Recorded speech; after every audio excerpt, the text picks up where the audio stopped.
Como que esse evento veio a somar aqui no meio acadêmico dentro da Unesp de Assis? Bom, eu acho que uma das primeiras coisas que podemos apontar como interessantes em relação a esse evento é ter havido a oportunidade de se promover um evento que foi exclusivamente sobre África. Então, diferentemente do que às vezes acontece, aqui, quando se trata da temática de África, normalmente tem algum evento que é, por exemplo, sobre cultura afro-brasileira, salvo o caso de que é o Simpósio de Literaturas Africanas, né? Então, fora da área de literaturas, foi possível abordar questões sociológicas do continente, questões da história, portanto, a contribuição histórica do próprio continente a outros continentes, da construção dessas Áfricas, que na verdade não é apenas uma África, né? Da construção dessas Áfricas que é possível ser feita fora do continente, né? E aqui dentro do Brasil. Então, a contribuição maior seria essa. Ter sido um evento que foi produzido exclusivamente para falar sobre África, né?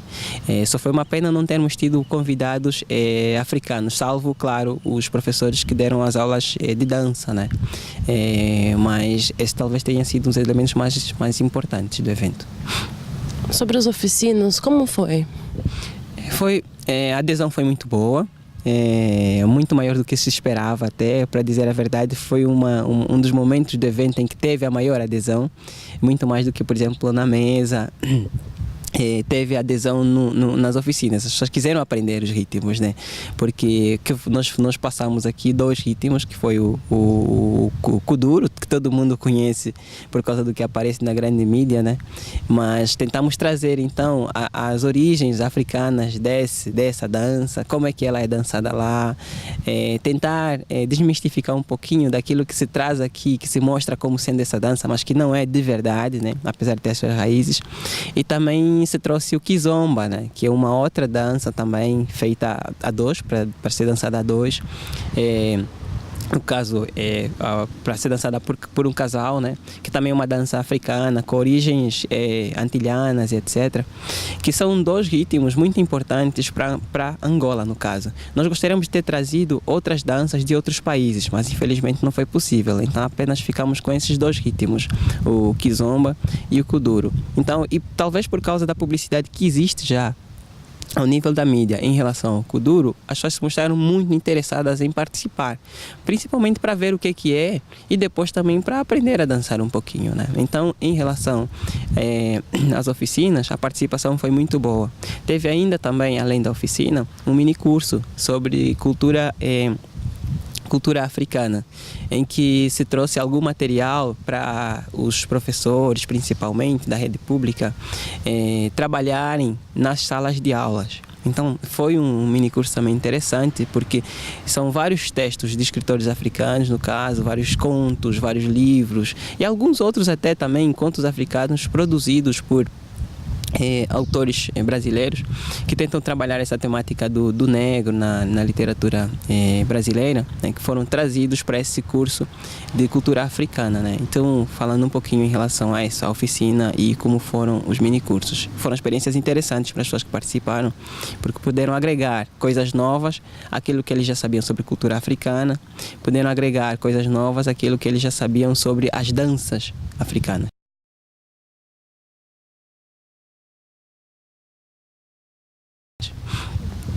Quando você fala sobre as Áfricas possíveis, eu queria que você esclarecesse um pouco mais a comunidade a respeito disso. Então, essa foi uma questão que foi abordada na mesa redonda. Na mesa tiveram o professor Rubens e a professora Lúcia, que na verdade também foi a coordenadora do evento.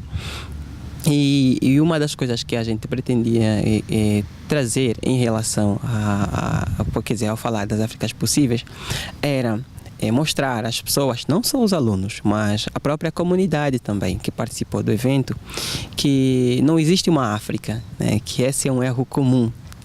Pensar em África como um grande país, né? Quando na verdade é um continente com vários países. países com um mosaico cultural muito grande. E quando eu falo de um mosaico cultural, eu falo, por exemplo, de hábitos alimentares, eu falo do vestuário, eu falo também dos hábitos linguísticos mesmo, né? Até só para dar um exemplo, Angola, que nem é sequer o maior país de África, tem cerca de 12 grupos étnicos diferentes.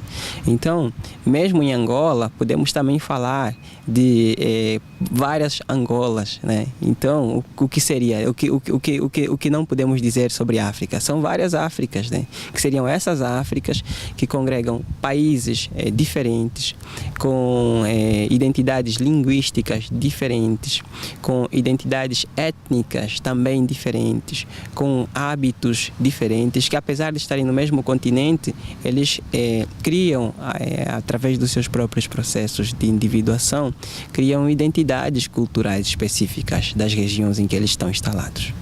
Então é dessas Áfricas que nós queremos falar, mas também queremos falar de uma África que não aparece na mídia normalmente, né? Ou naquela que nós chamamos então de grande mídia, daquela África que não é televisionada. Aliás, até o nome do evento é do real ao televisionado, que o que nós queremos trazer também para o evento era, por exemplo, né, pensando na oficina de danças, trazer aquele kuduro que não é o kuduro que normalmente as pessoas conhecem como sendo kuduro, mas é um kuduro que é realmente feito em Angola. Tanto é que os professores eram angolanos, no caso, né? Ao falar do Kizomba, a mesma coisa.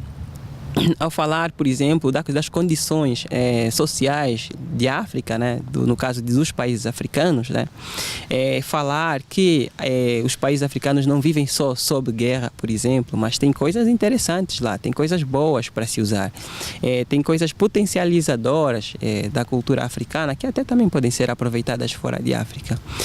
Falar das Áfricas possíveis, alguma coisa que foi trazida, por exemplo, pela professora Lúcia, é a questão de pensar também como a África historicamente contribuiu para construir muitos daqueles patrimônios que hoje se tem, patrimônios mundiais que hoje existem nos países europeus, que são construídos, que muitos deles são construídos também com subsídios das riquezas, com parte das riquezas que foram sendo tiradas do continente africano, por exemplo. Então, é dessas Áfricas que nós queremos falar, não? Dessa África que não tem só fome e miséria para oferecer, mas também tem algumas outras coisas para oferecer, né? Também tem conhecimento para oferecer, também se constitui com uma sociedade tão antiga quanto as outras sociedades. Também se constitui como uma sociedade que tem tanto conhecimento para distribuir, para veicular, para oferecer, quanto os outros países, sejam países europeus, sejam países da América, no caso da América do Norte, ou da América do Sul ou da América Central. Então é dessas Áfricas possíveis que nós queríamos falar nesse evento.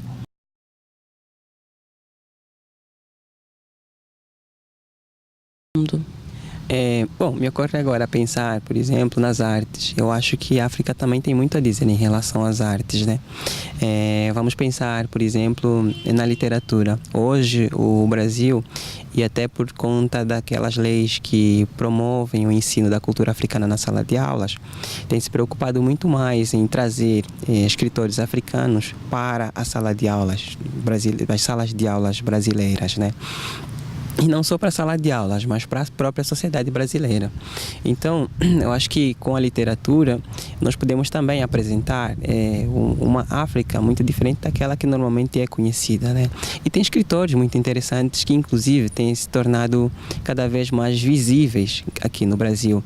É o caso do escritor moçambicano Mia Couto, que escreve vários livros interessantes, entre romances, contos, né, e outros gêneros também, e ele oferece possibilidades interessantes para pensar a arte em África. Tem escritores angolanos, como é o caso, por exemplo, do Pepe Tela, que também tem aparecido muito por cá.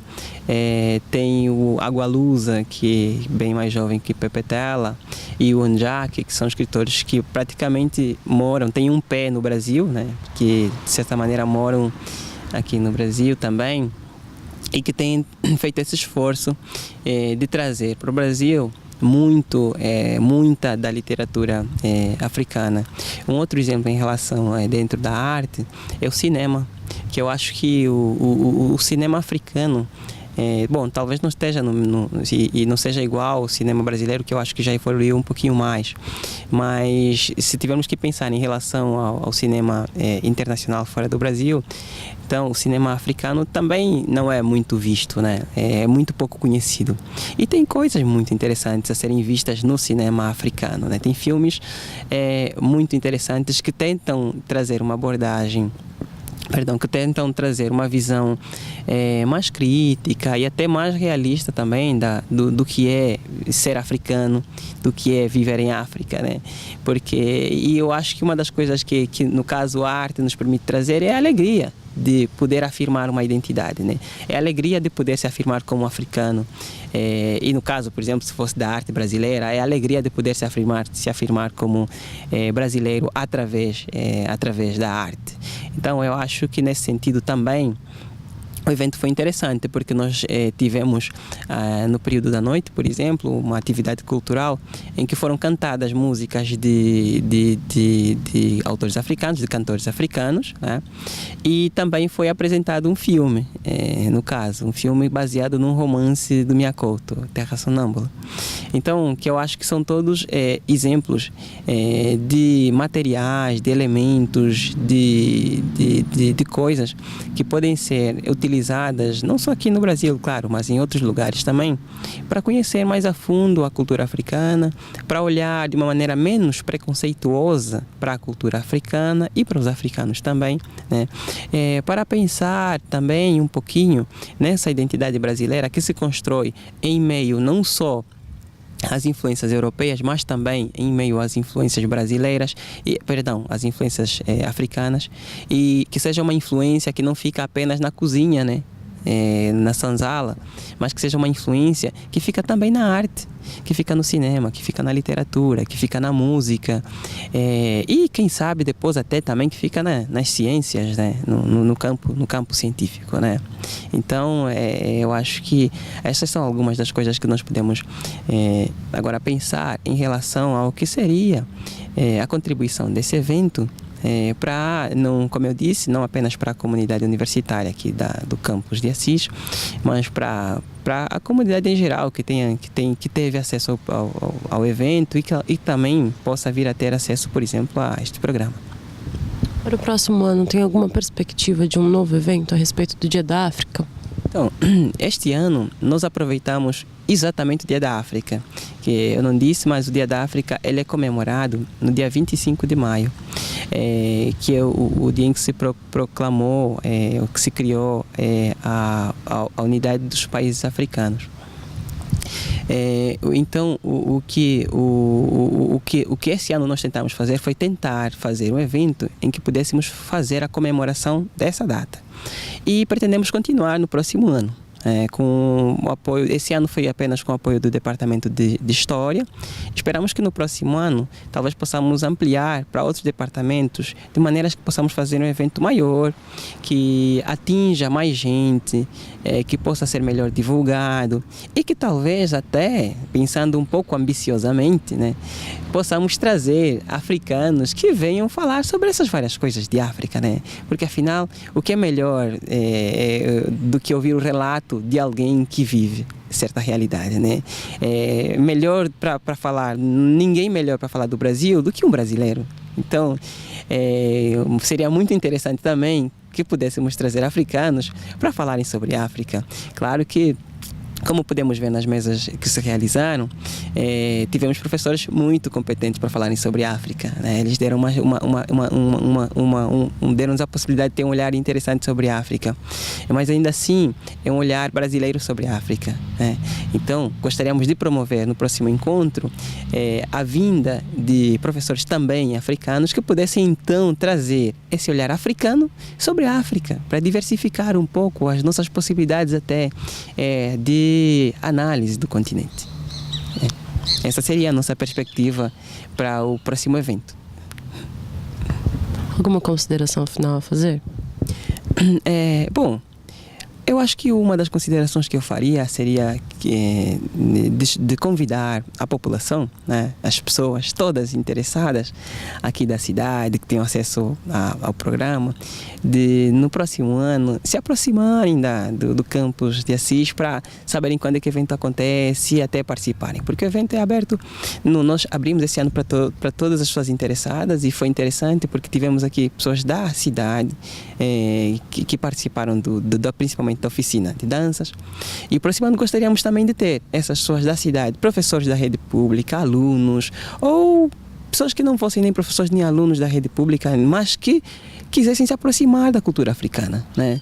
Quisessem ouvir, vamos assim dizer, na primeira voz, né, o que é ser africano, né? Que quisessem talvez até absorver um pouquinho dessa alegria africana de que se fala muitas vezes, né? Então, esse seria o meu apelo para